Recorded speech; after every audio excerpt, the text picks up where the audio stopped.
rek ñuy dugg ci Papa Sane mu daal di ñëw ak ñun ci wàllub actualité léegi-léegi lay doon.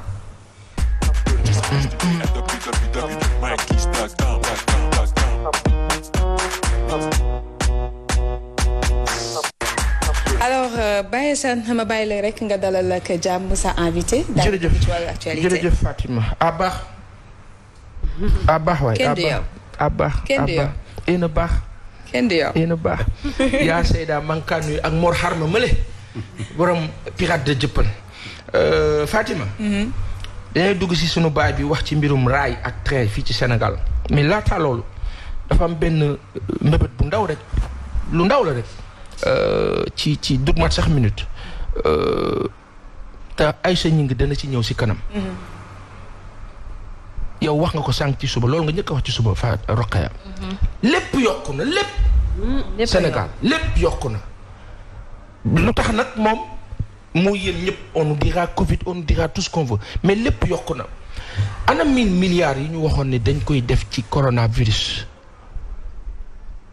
du ngeen ma tontu. te du lu bees nag de moo ñu jaaxal de xamuñu fu mu dugg. ana ceeb yeeg yooyu ñu doon joxe Mansour Faye doon ko toppatoo. ci force fond Covid bi wax nga dëgg. yooyu yëpp. 69 milliards lañ joxoon ministère de la santé soi-disant pour appuyer. loolu yëpp xaalis la de bari na de. trop. ñu ne am na ay vaccin yu yàqu. vaccin yu yàqu parce que nit ñi jëluñu ko. parce que nit ñi nga xam ne ñooy dund au Sénégal en 2021 il y a 20 années ci ginnaaw wala 25 wala 30 vaccin yi bu leen ko joxee dañ koy jël te duñ ci am xel ñaar mais la donne a évolué. internet am médias yi nga xam ne ñoo fi nekk classique traditionnel. am de grands journalistes émérites mais qui s'arrêtent à la forme ni ñu koy defee day rafet ils parlent bien diction bu baax. un bon français il y a un bon français un bon mais and what else ça veut dire quoi un bon français qu'est-ce que ça a rapporté au Sénégal un bon français qu'est-ce que Léopold Sédar Senghor l'excellent académicien grammairien a fait pour le Sénégal au-delà d'être un grand écriviste après dans le fond nous avons Momar Gueye sunu baay ba baax bi qui est là qui a eu la pensée ingénieuse du terre mais ci beneen anam la woon ñu faussé pensée usurpé ko gàddu mbir mi di ngande la def nii la funki te dunu si lenn jaxase projet bi réeral ñu dina ci ñëw mais damay wax ne sénégalais yaa ngi dund benn souffrance boo xam ne xaw ma ndax président Macky Sall xam na ko réellement xam nga léeg-léeg nag kilifa yi dañuy aju ba nga xam ni dañuy nekk ci yenn duñu parfois dañ leen di désinformer. président Macky Sall bi doon wax en 2010-2011 qu'il allait régler des problèmes sociaux. ne ka wax tey ne ko président tey nag la tarata tey la waalo aay gën a aay ba romb aay tey la nit ñaa nge woo rek a ci des te paasan loo ci xamul nag denrée yi ñu yokk ndekete bëri na ñu ne man xamuñu woon ne lépp lañ yokk soxna Fall mais démb dama dugg suñu boutique boîte de conserve sax boo ko laajee mu ne la yokku na ma ne ko avant lu mu doon jar mu ne ma ay 600 700 léegi ñu ngi ci ay 800 donc lépp moo yokk mburu mi nag rawatina maman bu ñëwee gën ñu cee leeralal léegi xale bu ndaw sax xale 3 ans sax boo ko tegalee liibaru mburu mu leen jeexal ko kooku yaayam lan la war a lekk rawatina nag famille lëmb donc day gën a metti ci ñun mais hélas kilifa yi dañuy taxaw yor ay documents def discours yu baax daal di ne xam ngeen ne que askan bi d'ailleurs nous avons pris dañuy organiser ay rencontres à n'en finir mais dans le fond les gens crèvent la dalle à un niveau incroyable et eux ils sont là au sommet di dandiner bien tranquillement ku ci soxla dara tu cliques nii rek après tu règles ton problème ñu fàtte nit yi. en tout cas doy na waar man de maa ngi yàkkamti sax li nga daane nii projet bu ñu jaxase nii maa ngi yàkkamti sax nga dugg si. moo la nu baay bii ñëw na fi bis leeral ko dafa ñëwaat tey parce que dañoo wax ne le 27 décembre. TER bi ñu annoncé woon ne day daw le 24 dina daw le 27. ba nga ko déggee la ñu ne xaaral ñu woon ñu bàyyi ne ko papa. 27 lan décembre. 27 décembre ñëw na de presque. waaw mu dans 2 semaines ñetti fan. usaat nañ ci ñetti fan. waaw léegi Momar Gueye 40 ans en France en Europe on va dire un ancien employé de Alstom. des années et des années. qui a travaillé sur beaucoup de projets qui a assisté à la réalisation du TGV. Du Coradialint. waaw ak TGV aussi kon. ak TGV. nekk mag du ma ci sore.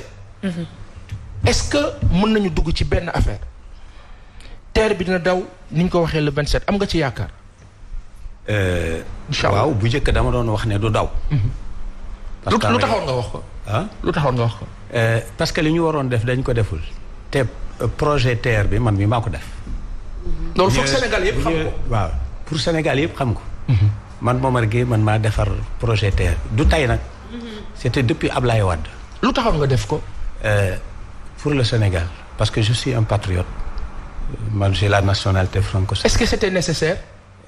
Oui bi ma koy def et quand je parlais de ça mooy bi Ablaye Wade di wax que ne Sénégal dafay def TGV. man maa bind wax ko ne ko TGV mënul am Sénégal parce que on n'a pas assez d'électricité pour illuminer nos rues. amuñu courant bu doy buy taal mbedd yi. nii di faire fonctionner nos frigos congélateurs qui tombent toujours en rade. Mais par contre Alstom vient de créer genre train bu ñuy wax le Coradialint. bi ma ñëwee Sénégal ba léegi benn yoon laa ko mos a gis ñu bind ko ci kii bi mais le Coradialint noonu la kii bi tudd. TER on dit TER mais c'est pas TER c'est train express régional nga dem Allemagne ak France ak fu mën di nekk TER mooy train express régional. Mais la rame qui constitue ce train là comment dirais-je ce chemin de fer là bi ñu fi indi nii ça s'appelle le Coradialint. Bon pour lan ma choisir ko parce que man j'ai travaillé sur les 3 premiers prototypes et que 8 jeunes man où j'ai travaillé nous avons reçu des remerciements pour notre participation à la réalisation de ce truc-là. Et comme monsieur Wade parlait de ce problème en réalité pour dire rapidement que monsieur Wade je l'ai jamais rencontré. Mais j'ai toujours écrit depuis 2002. Donc ça date pas d'aujourd'hui ce problème-là. Et après il y a Thierno Alassane Sall qui a suivi qui était ministre des infrastructures. moom it wax dëgg yàlla gisuma ko mais bind naa leen régulièrement pour les informer. Donc ba ci sama dernière correspondance ci laa dem au ministère pour dem rencontrer Abdou Ndéné Sall. waaw par l'intermédiaire d'un de ses beaux-frères qui a le même prénom que moi Momar que j'ai rencontré fële au stand de tir pistolet à Lamine Gueye. mu ni ma mais doo ñu jàppale ci affaire yu que ma ne ko mais y a pas de problème Momar kii moom moo ma jël rendez-vous ma daan que moom jour boobu moom mujjul dem mais man dong man maa dem rencontrer Abdou Ndéné Sall. Il était secrétaire général au ministère pour lui remettre l'avant-projet. génn dugg ci ministère Thierno Alassane Sall bu ma ñëwee on me disait mais monsieur Gueye toi vous êtes connu ici mais je dis mais je n'ai jamais reçu de réponse. Le gars me disait mais y a pas de problème cette fois-ci tu vas recevoir des réponses mais je n'ai jamais reçu de réponse. Donc pour dire vrai ce problème de train là ça ne date pas d'aujourd'hui ça date depuis Ablaye Wade que je remercie et que je félicite parce que moom bu mu jógee France te ñëw toog dafa wax ne il va falloir réhabiliter le chemin de fer Dakar-Saint-Louis waaw man ci laa commencé woon di ko bind pour wax ne il faut que ñu adopter ce qu'on appelle le Coradialint pour le futur aéroport Diass-Dakar lii moo taxoon ñu wax kii bi man nag j'ai travaillé sur les prototypes c'est moi qui ai réalisé ce projet-là mu ngi nii un projet c'est ça dama wax ne ku def projet bu réhabilitation de chemin de fer si ce n'est pas Momar Gueye ce n'est personne d'autre waaw mais dama ko defoon parce que man je suis un Sénégalais quand je remettais ça à monsieur Sall je lui disais que j'ai pas besoin d'argent j'ai pas besoin de poste je n'ai besoin de rien ça fait plus de 40 ans que je suis en France j'ai travaillé en France j'ai participé à la réalisation de ce que je propose au Sénégal mais il faut savoir que j'ai commencé au Sénégal où j'ai été au chemin de fer en 68 et que j'ai quitté en 74 pour aller en France bi ma demee aussi après mes études à l'école normale supérieure de Cachan à l'école aérotechnique de Saint-Cyr et au conservatoire national des arts et métiers de Paris 3 où j'ai fait ma formation. C'est Alstom qui m'a recruté dans le nucléaire. Donc j'ai évolué à Alstom avec mon épouse qui est là, que je remercie beaucoup. Machallah. Donc man li may wax dama ko xam du loo xamante ne bi dama ko for wala ma di wax nii rek pour perturber la situation wala ma bëgg a porter préjudice à quelqu'un. Non, j'ai dit le projet je l'ai fait pour que mu mun a servir au Sénégal, surtout pour les techniques nouvelles du chemin de fer, parce que j'entends parler que ne da ngeen di def chemin de fer ñu dugal fii nouveauté yi waaw d'où le 1,50 m que j'ai préconisé depuis Thierno Alassane Sall que ni il faut que le Sénégal là c'est 0,90 m qui date des années 18 ans. ñu mooy raay bi ñu am nii 0,90 mooy raay bi ñu am nii. actuellement oui. waaw raay bi ñu am nii. te raay bi ñu am nii wax dëgg yàlla dama yaakaaroon ne dinañ ko bàyyi ndax l'arrivée du TER. mais TER comme l'a dit démb nu mu tudd Idrissa Seck. oui qui dit que ni le chemin de fer les 754 milliards yi ñu defoon pour kéeg yooyu. léegi on se trouve avec 36 kilomètres mais non les 754 milliards de budget man mii maa ko réalisé mu ngi nii ci document bi mu ngi nii c'est moi qui ai fait ça te loolu effectivement c'était pour refaire tout le chemin de fer sénégalais en grand écartement. taxul foofu taxul foofu 754 milliards nga wax mais c'est le même montant que le secrétaire d'État bi amee réseau ferroviaire bi Abdou Ndéné Sall moom la wax mais malheureusement bi mu ko wax bi mu wax dafa ne Dakar Kidira. Dakar Kidira mu ngi nii moo ko wax dafa jëkkoon wax sax 507 milliards. mais man le budget le projet que je lui ai donné moom en main bii c'était 754 milliards. pour tout le réseau national pour tout le réseau national. parce que un Coradialint quand je faisais le projet. mais c'est grave, hein? 1 milliard 666 millions. Pas 2 milliards.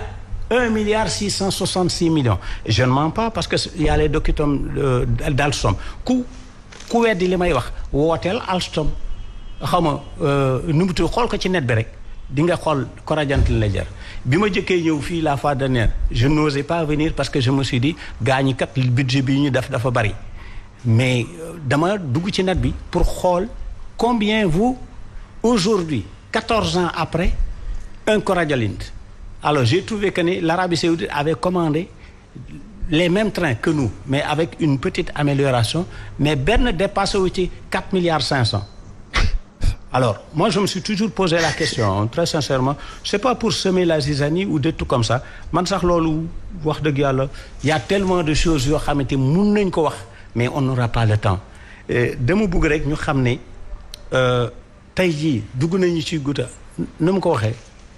mais sur le 1,50 m. oui sur le 1,50 m. oui 1,50 m bi bu ñu ko defoon chemin de fer comme ni ma ko waxoon c'était pour faire comme la France une question de stabilité sécurité vitesse par conséquent un rendement économique. On aurait même pu faire le ferroutage c'est-à-dire comme ñu ngi jooytu di kaas autoroute bi xaw ma bi car yi dem Mali yàq tali beeg yooyu mais on aurait pu faire passer les camions et les conteneurs sur les wagons ce qu'on appelle le ferroutage on pouvait le faire mais avec le 1,50 m et je pense que c'est ce qu'ils ont dit que il allait faire ça mais d'après moi il y a des journaux qui démentent ce qu'ils ont mais là c'est-à-dire que ce qui se passe l'État du Sénégal est en train de parler de les 2000 milliards pour le train Dakar-Bamako. Je m'excuserai du terme mais je crois que c'est du bluff parce que ils se sont démentis et dans les journaux sont là. Ils avaient dit que il allait refaire le chemin de fer Bamako Dakar Tambacounda oui. Et premier mai lañ ko annoncé woon sax je me rappelle très bien. Avec le grand écartement. Mais dans le journal que j'ai cité dans le truc avec les références et tout, mais ils ont dit qu'ils vont commencer avec la voie métrique. Mais on joue sur les mots. La voie métrique c'est quoi? C'est 0,90 m. Ah, c'est 0,90 m. Alors man bu ma déggee ne déjà que ils ont contracté un truc protocole d'accord avec les Canadiens j'ai pensé directement que effectivement c'était le 0,90 m. Pourquoi? Parce que le 0,90 m, mais c'est moi qui ai géré le parc de locomotives de la CEFIX, société d'exploitation ferroviaire des industries du Sénégal. ICS ñoo ma ñëw débauché ma France à Alstom dans le nucléaire, fayal ma 5 billets d'avion, rapatrier ma famille, mes enfants et tout mu ñëw Sénégal. ñu logé ma cité cadre Mbaye Mbaye. J'ai fait 5 ans ak ñoom. Man j'ai eu mes diplômes général maître 3 avec les Canadiens. Pourquoi aujourd'hui ils ne pensent pas un peu à revenir en arrière? Parce que je ne suis pas le seul. Il y a beaucoup de Sénégalais qui ont eu cette formation-là. ñu ngi fi, pourquoi on ne les a pas concertés pour wax ak ñoom ci affaire problème canadien yeeg yooyu? Mais il y a quelque chose qui ne va pas. Qu'est-ce qu'on risque sur le 0,90 m bu ñu ko defee? Bu ñu ko defee, on va. C'est le président Macky Sall. Man damay wax ne il n'a jamais reçu mes courriers. Pourtant, j'ai toujours écrit. Depuis 2016, je lui ai adressé des courriers pour redresser la barre. Parce que c'est que ni ñi fi ñuy leen demul. Mais woo ko ci écran bi waxal président bi mu woo ko ci écran bi. Parce que man personnellement, j'ai écrit woote naa bind naa. Je suis allé même. Olof Ndiaye nee na buur aayul dak yaa aay. Je suis allé même à la présidence plusieurs fois pour déposer mes courriers. Am déchargé mu ngi nii ah. Tous les courriers sont là. Alors. Pour dire vrai, il y a des journalistes qui sont au courant de ce truc-là. Oui. Il y a des députés qui sont au courant de ce problème-là que j'ai fréquenté pour leur parler. Parce que moi, je dis que je suis apolitique. Beaucoup me créent des tensions, des trucs comme ça. Moi, j'ai toujours voulu que le président ou son gouvernement-là se conscientise pour ramener lii moo fi nekk quoi. waaw mais man je n'ai jamais eu de réponse. Je n'ai jamais eu sama intervention yi ma def à la télé sax ben je pensais que ne. mais je n'ai reçu que des menaces. Baye Momar. Pourquoi parler du TER? Pourquoi parler du TER? Beneen bi moo di ne. nu mu tudd il faut que nga jël wut garde-corps. Pourquoi? Pour me préserver. man yàlla rek laa ragal aw ma kenn ku may. li ngay wax jariñ la mais c'est des vérités. man nga ko tënk. léegi sax jot naa. léegi dama lay balu fetal bi nekk sama kii mais gàllaaj la léegi parce que damul yàq daggul si di deful dara maa ngi sant yàlla. non parce que ça c'est un fait diversifié quand même à relever. tànk bi dafa am benn bal boo xam mu ngi fi. mu ngi fii ça c'est une longue histoire yooyu. mais yàlla may dimbali de nit ñu baax ñaa ngi ànd ak man. mais tey nga def leen loo xam ne daf ko jarlu. mais tey nga def leen na. sama xalaat ak sama limite peut-être baax na ou pas. jege waa APR pour dimbali leen. pour maanaam léegi ne ma comme ñoom ku nekkul APR ñoom dañu tëju ba. ku nekkul APR du ñu wax ak aw. mais léegi pour dimbali Sénégal ma wax la rek ma xalaat ak bopp. pour dimbali waa Sénégal pour ñu defar. comme ñoom ku àndul ak ñoom ñu beddi la. neel leen man. damaa bëgg a bokk APR ndax ñu mën laa déglu dimbali non parce que man j'ai toujours été apolitique depuis mon conviction. mais nii du la wuy de. J'ai refusé une bourse d'études quand j'étais au lycée de la Force parce qu'on me demandait de prendre une carte PS. J'ai dit je prendrai pas. mais Papa Sane lii c'est honteux. bu ñu demee ba ne boo bokkulee ci parti bi en tant que citoyen. koo xamante ne da nga bëgg a jëriñ sa réew. je crois que les gens ne veulent pas tout simplement. Monsieur Guèye. ce qui se passe li may wax ni c'est important te moom ma ko xamal aussi.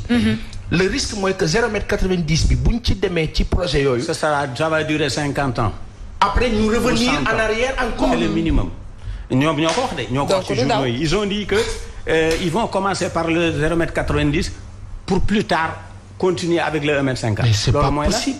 Moi je me dis la ñuy def aujourd'hui Sénégal amul saxaar yan saxaar la am muy les 2 trains de MDL ak le restant du chemin de fer de la CEFIX des ICS. CEFIX sax existé tul on l'a cassé léegi tuddatul noonu tuddatul CEFIX. te société d'exploitation ferroviaire des industries qui avait très bien démarré avec les Canadiens. dama am benn question. waaw parce que léegi ñu tëj. dañuy tëj sax. waaw c'est-à-dire que lan moo tax. Sénégal amatul rail c'est vrai que la Banque mondiale ak FMI à un moment donné ñoo sonal Abdou Diouf dem dans le sens de tëj rail bi mais nañ ko tëjee. ak lu tax yenn train yi daan daw fii newatul Sénégal. ak ban rôle la ci français yi joué. ak lan moo tax tey Sénégal ñun mënatuñu dugg train fonctionner. mu mel ni lu extraordinaire. ICS am raay buy jóge ca port ba diggante dugg génn. GCO am raay buy jóge ca usine ba. jubal direct port autonome ñuy jël zircon bi di dem mais lan moo def loolu. logiquement bu fekkoon ne dañu bëggoon terre bi fonctionner fii correctement au Sénégal kon avant muy ñëw dañuy defar raay grand écartement bi depuis le port mu dugg ci biir dëkk bi comme ils avaient fait Danton. mais qu'est-ce qu'ils ont fait? Il était question ils ont pris les locomotives en pièces détachées ñëw ba Colobane ci Ndanda Faye Fago monté ko fa avec tous les risques et les dangers qu'il y a. mooy bi war a daw nii. yi terre bii nii. bii war a daw waaw terre bii les 5 premiers yi parce que man sax wóoruma ne 10 yi ci topp ñëw na am déet très sincèrement j'en ai pas la certitude mais 5 trains moo fi ñëwoon moom laa doon wax ma ni dama bëgg ñu wax ma ana 10 yi ci des. parce que léegi 10 yooyu bu ñëwee te génnewuñu ko gaare ko fii comme yii ça fait 4 ans 3 ans bientôt 4 ans qu'on a garé ces trains là à l'état neuf et puis une technologie très avancée boo xamante bu mu ëgsee Sénégal la waroon dox ñu gaare ko fii ak yooyu gaare nañ ko fii parce que on dit que ni dañuy électrifier train bi mais le train là était conçu au départ pour fonctionner avec du diesel. Diesel. Et ça je donne ma main à couper que loolu moo am ku weddi xoolal ci Algérie ont reçu les mêmes trains que nous mais ñoom sur plus de 500 kilomètres au départ ils fonctionnaient avec du diesel. Nous on est à 50 kilomètres. boo duggee ci net bi tu vas tout voir y a rien de. c'est dommage et regrettable papa. man nag j'ai attiré leur attention wax naa bi bëgg dee mais kenn dégluwuma lu dul ay menaces laa ci jëlee ak yooyu je me suis dit mais naa nga ko nakkal mais nag dama bëgg nit ñi delloo seen xel ci. am nañu kilifa yu baax yu nekk fii ci àdduna bi ñu ngi woote ñu ngi wax ku mel ni sëñ Babacar Sy Abdou mais wax na ko. mu ni réew mi dafa bari nu mu ko waxee sax nan la ko waxee ñu xamul dara. te bëgg a jiite.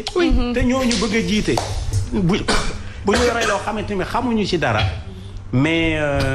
dañu mujj di war nit ñi di leen fen. mais ñu dégg te fi mu ne rek fii réew mi fii mu ne. fen ak tapal ak war moo fi nekk.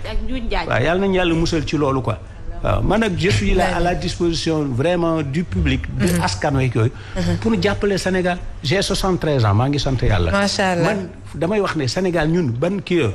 Abdou Ndéné Sall quand je lui donnais dama ko wax ne am leen courage wax tubaab yi ne leen li ñu bëgg seen dëkk la ñu bëgg seen suñu dëkk. développement. man j'ai fait plus de 40 ans mais damay wax ne français yi mais man ñàkk naa fayda aw ma dara mais je suis nu mu tax le réalisateur du système de refroidissement de Ariane 4 Ariane 5. là on parle d'espace waaw déglu ma aérospatiale la wax beneen bi le seen rafale bi ñuy wax waxuma lépp de mais radar bi am na loo xamante ni man mii maa ko def. les ingénieurs venaient de Toulouse à Techniflex aéroport de Paris-Est pour may wax ak ñoom di étudier les trucs ba ay 1h du matin 2h. Papa Sall donc man aw ma problème te beneen bi waxuma loolu mais man France xam nañu lu mu bëgg de xam na bu ñu la gisee nga valable dañ lay garder de. dañ lay jox ay kii mais man j'ai travaillé en France et j'ai été décoré avec mes médailles de travail mais on a demandé à ma ville.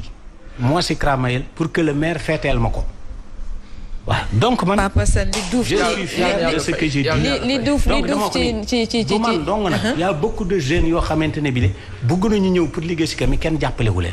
et c'est dommage terre bi mu ñëw mais y a beaucoup de jeunes qui voulaient venir mais on leur a fait comprendre que le train ne fonctionnera pas. jërëjëf yow daal li noo def ngay wër di wax ak.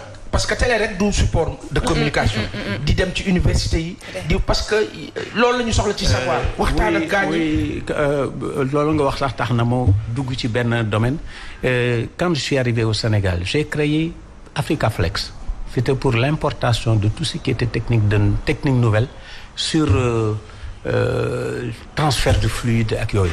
ba commencé woon naa sax j'ai fait on m'a mis en rapport avec ADPME. Je remercie une dame qu'on appelle Fatmata Thiam là qui m'a bien encadré on a fait les trucs. D'accord. Très rapidement kii FONGIP. pour financer le projet.